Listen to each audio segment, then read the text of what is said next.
안녕하세요. 한국장의 정면승부입니다. 그동안 좀 바빴어요. 그래가지고 유튜브 후속 못 올려드렸습니다. 또 이게 바쁘지 않다고 하더라도 제가 혼자 찍고 또 편집하고 하다 보니까 여간 귀찮은 게 아닙니다. 사람을 좀 써가지고 유튜브 영상 찍고 편집하는 걸 좀 맡겼으면 좋겠는데 사람 쓰는 것도 녹록하지 않습니다. 일할 사람이 없어요. 어쨌든 간에 코로나19로 모두가 다 힘든 시기에 여러분들 건강하게 잘 지내시길 바라겠습니다. 자, 어떤 플레이보이 남자가 하나 있습니다. 근데 이 남자가 어떤 여자, 뭐 플레이걸 정도는 아니고 자기가 자기를 막 굉장히 예쁘다고 생각을 해요. 그래서 모든 남자가 자기를 다 좋아해주고 자기를 다 사랑해줘야 되고 자기를 좀 찍어줘야 되는 그런 도끼병 가진 여자가 있다고 쳐요. 그런 여자가 실제도 있겠죠. 그런 정신 나간 여자를 만나가지고 술을 막 마셨어요. 남자가 술을 막 마시는데 한 잔 두 잔에서 막 소주병이 쌓이면서 이제 서로 취기가 오르게 되면은 남자는 여자가 예뻐 보입니다. 평상시보다 더 예뻐 보여요. 술 취하고 나면은. 그 얼굴을 쓰다듬고 이렇게 막 만지다 보니까 여자도 또 귀여운 척을 하죠. 지가 이쁜 줄 아는 여자니까. 모든 남자가 다 자기를 찍어야 되는 줄 아니까 이쁜 척 하다가 스킨십이 일어나고 그 스킨십이 이제 좀 짙어지겠죠. 헤비하게 되면서 뭐 옷 속으로도 이렇게 손도 넣고 막 이렇게 해요. 서로 부둥켜하고 스킨십하고 뭐 이렇게 하다가 어쨌든 일정 시간이 흐르면서 지나고 나서 뭐 이제 시간이 되니까 이제 또 가야 되잖아요. 들어가야 되잖아요. 같이 살 수는 없으니까 평생. 들어가는데 또 남자가 대리기사 불러서 또 대리비도 내주고 대리기사 앞에서 서로 둘이 또 뭐 포옹을 하면서 뭐 헤어지기 싫어서 뭐 대리기사한테 좀 못 볼 꼴도 좀 보여주고 이렇게 갑니다. 그렇게 갔는데 남자는 집에 와서도 처음 이렇게 막 같이 술 마시고 이렇게 처음 이렇게 좀 남녀 사이로 이렇게 애정행각을 벌였던 여자가 생각이 나는 거예요. 그러니까 내가 이제 좀 지방 출장을 잡아서 얘를 데려갔으면 좋겠다. 뭐 이런 무흐한 상상을 하면서 좀 더 잘 해보고 좀 더 진도를 나가 보려고 합니다. 그러다 잠이 들었는데 다음날 뭐 점심에 해장하려고 이렇게 출근해서 해장하려고 동료들하고 딱 가는데 카톡이 옵니다. 딱 보니까 오빠 어제 왜 그랬어 나한테 유유 나 정말 힘들어.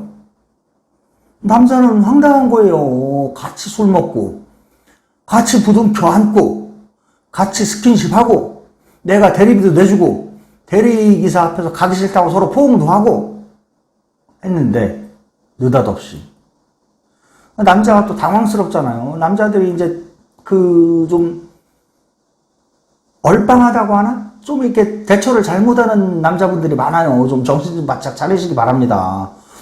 여자가 그렇게 톡을 보내면은 만나서 이걸 해결을 하든지 좀 상의를 하거나 좀 고민을 한 다음에 좀 대처를 해야 되는데 바로 답톡을 보냅니다.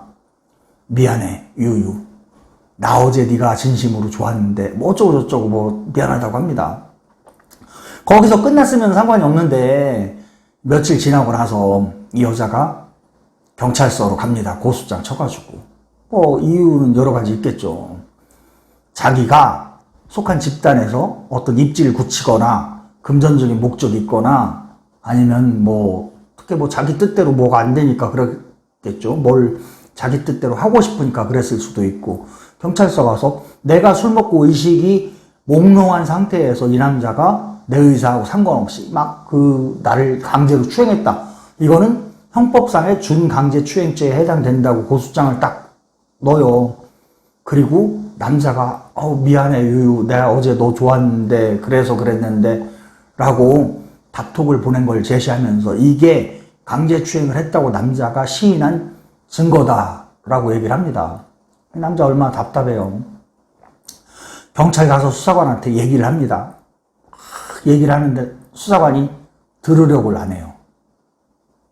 예 아니요라고만 대답하라고 하고 자꾸 들으려고 하질 않고 더 답답하게 만듭니다. 남자를 억울하게 만듭니다. 남자는 와서 그럽니다. 수사관이 여자의 편이다. 당연히 여자가 고소장 제출했으니까 거기에 토대로 해서 물어보는 거죠. 그렇다고 해서 수사관이 여자 편은 아니거든요.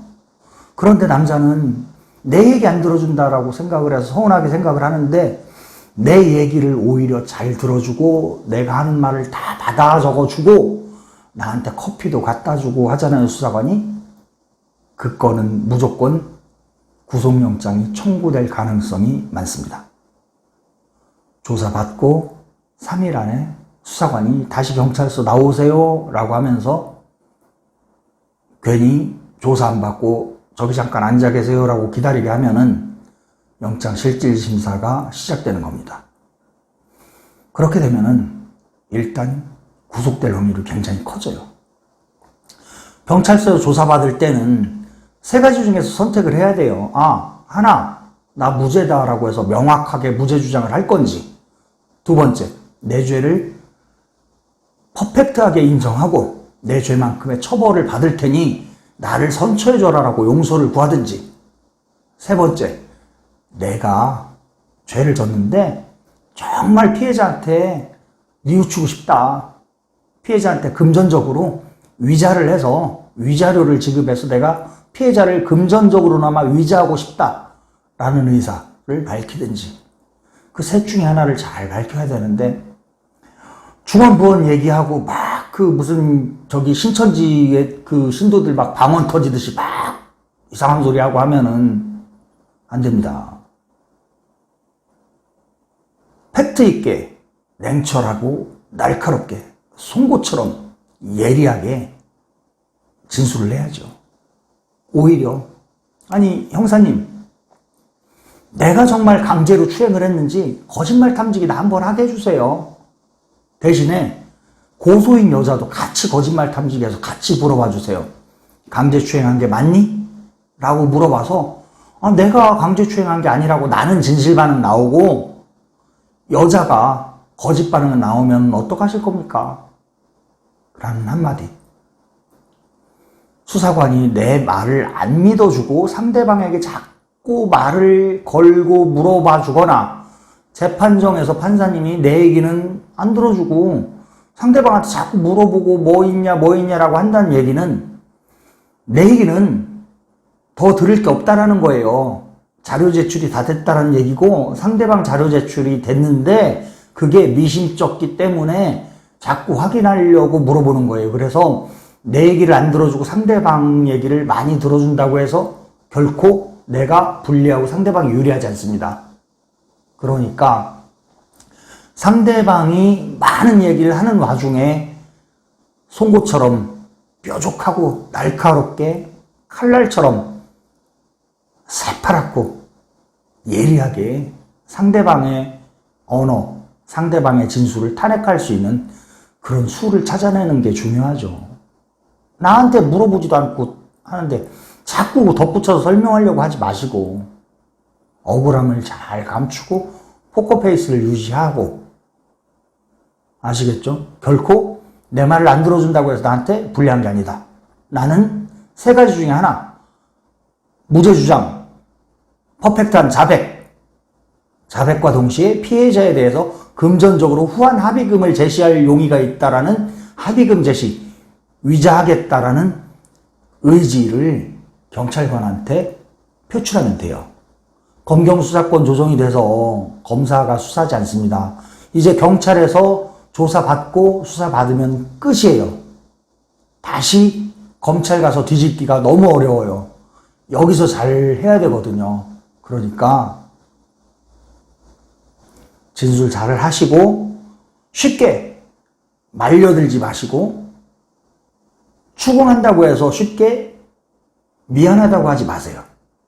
성추행범의 누명을 100% 뒤집어 써서 나라의 길로 쭉 떨어질 수가 있어요. 그러니까 오빠 어제 왜 그랬어? 미안해 유유 하지 마세요. 바람직하지 않습니다. 그리고 가급적이면 문제가 있을 것 같은 여성과 술자리를 만들지 마세요. 안 얽히는 게 최고입니다. 자기가 최고인 줄 아는 여자 이상하지 않아요? 뭐 같이 만나서 하루 이틀 만나서 술 마시고 뭐 하룻밤 즐긴다는들 뭐가 달라지겠습니까? 아무 의미 없습니다. 이제 나이 먹었으면은 사람이 자기 얼굴에도 책임을 지고 그리고 다른 사람 얼굴 좀 볼 줄 알아야 돼요. 배신당하신 경험이 있다면 스스로도 좀 반성하세요. 아, 내가 사람을 잘못 봤구나. 내가 아직 멀었구나. 저런 XX들을 내가 사람 대접을 해줬구나. 라고 반성도 하실 줄 알아야 됩니다. 존경하고 사랑하는 여러분. 대전지법에서 33살 먹은 놈의 새끼가 부부싸움 하다가 자기가 화가 난다고 자기 딸을, 초등학교 다닌 딸을 드라이기 그 줄로 채찍으로 때리고 발가락 사이에 휴지를 끼워 넣어서 라이터불로 태워서 발가락에 화상물집을 입히고 또 화풀이 한다고 그 초등학생 딸을 강간을 했어요. 수없이 강간을 했습니다. 징역 13년 받고 대전교도소에 가 있는데 항소장 제출했어요. 억울하다고. 양형이 너무 무겁다. 왜? 딸아이가 탄원서를 낸 거예요. 우리 아빠 새 사람 되게 해주세요. 용서해주세요. 저는 용서했습니다. 초등학생 딸이.